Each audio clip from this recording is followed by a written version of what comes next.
Hayo kwingineko, wakazi wa Kiamariga katika wadi ya Salama Laikipia Magharibi wanakabiliwa na uhaba mkubwa wa maji baada ya mto Kiamariga ambao umekuwa tegemeo lao kwa miaka mingi kukauka. Wakazi hao sasa wanatafuta maji katika mabaki machache ya mto huo na kutumia pamoja na mifugo, hali inayotishia afya na shughuli zao za kilimo, huku wakitaka serikali kuharakisha ujenzi wa bwawa lililopendekezwa kuwa suluhu ya kudumu kwa tatizo hilo. Laban Muhinda na mengi. Maji ni uhai, lakini kwa wakazi wa kijiji cha Kiamariga katika wadi ya Salama, eneo bunge la Laikipia Magharibi, msemo huo umekuwa mtihani mkubwa kufuatia uhaba wa maji safi unaoripotiwa eneo hili. Maji yenye huwa tunakunywa sisi wakaaji wa Kiamariga. Mto Kiamariga ambao kwa miaka mingi umekuwa tegemeo kuu la wakazi kwa matumizi ya nyumbani na kilimo, sasa unakabiliwa na tishio la kukauka kabisa baada ya kiwango cha maji mtoni humo kupungua kwa kiasi kikubwa na kuacha sehemu kubwa ya mkondo wake ikiwa kavu. So hapa tumekuwa na shida ya maji kwa sababu tumekuwa tukitumia huu mto tangu tulipokuja hapa, tulipozaliwa, na wazazi wetu walitulea wakitumia maji ya huu mto. Hali hii inawalazimu wakazi kutumia maji machache yaliyosalia mtoni, huku wakilazimika kupishana na mifugo inayotegemea chanzo hicho.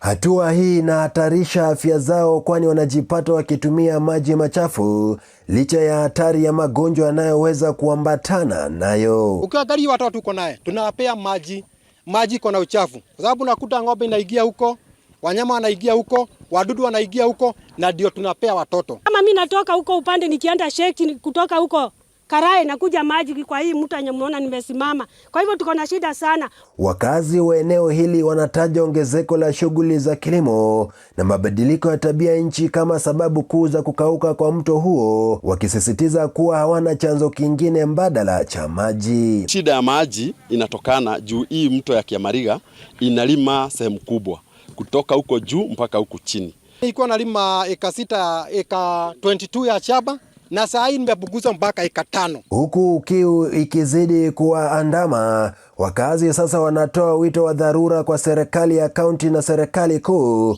kuharakisha mchakato wa ujenzi wa bwawa lililopendekezwa, wakilitaja kuwa ndilo tumaini lao la pekee la kupata suluhu ya kudumu. Sasa tunaomba serikali kama tunaweza chibua boreholes, tuletea hata hii maji ya